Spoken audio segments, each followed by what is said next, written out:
A county official here in Iowa says he will order county buildings to refrain from lowering their flags to half-staff in honor of Charlie Kirk. This coming after the president and governor's order to lower those flags in honor of Kirk after his assassination last week.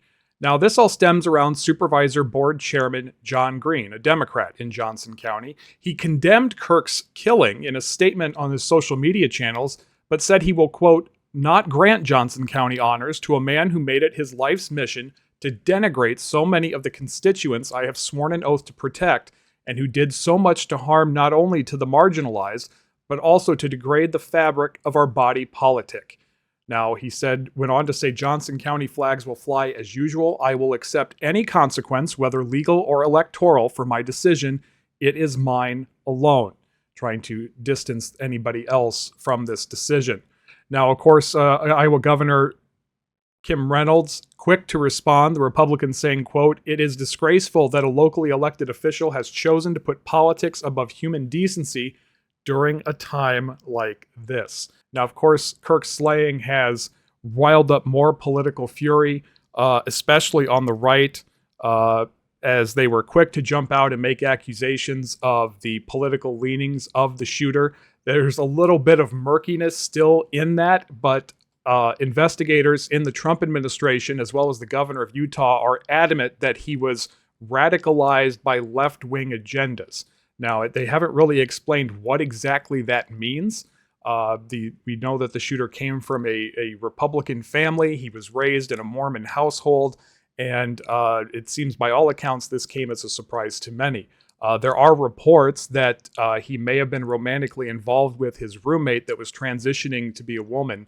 That roommate is cooperating fully with investigators, and authorities at all levels have given no reason to suspect that charges could be coming against that roommate. Now, this has led to a number of just ugly scenes so far.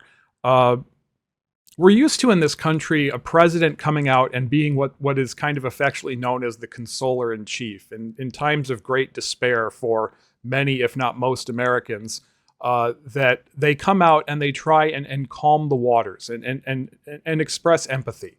Well, whether you love or hate Donald Trump, I think you can agree that that is not something that this president is typically concerned with.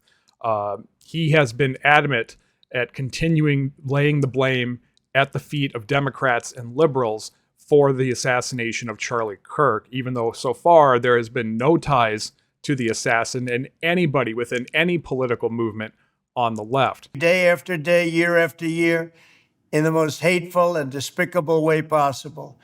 For years, those on the radical left have compared wonderful Americans like Charlie to Nazis and the world's worst mass murderers and criminals.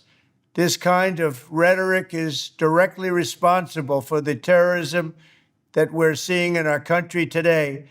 The firestorm of rhetoric that has erupted since then, certainly not calming the waters at all. Some in the White House claiming that all of the violence, all of the political violence in this country is all at fault of Democrats. That is objectionably not true. It was just a few short weeks ago that we saw the former Speaker of the Minnesota House gunned down in her home by a right-wing radical that was posing as a police officer. They also shot another Democratic lawmaker who somehow managed to survive that shooting. We've seen attacks in the last 15 years on Democratic Congresswoman Gabby Giffords. We saw the recent firebombing of Pennsylvania's governor's home. We are seeing a dehumanization on both sides. Republicans don't like it when they're being called Nazis, and I imagine liberals don't like it when they're being called communists. Anything that a Democrat proposes is socialism. Anything that a Republican proposes is anti-democratic.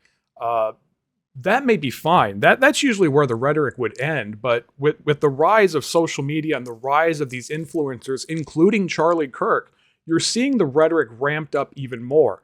Charlie Kirk, as many people have pointed out, once complaining about President Biden, suggested that he should be tried and convicted and executed for the crimes he allegedly committed while in office. So I'm curious to know what you think. Leave your comments down below, and be sure to like and subscribe to this video if you would like to see more videos like this on our channel.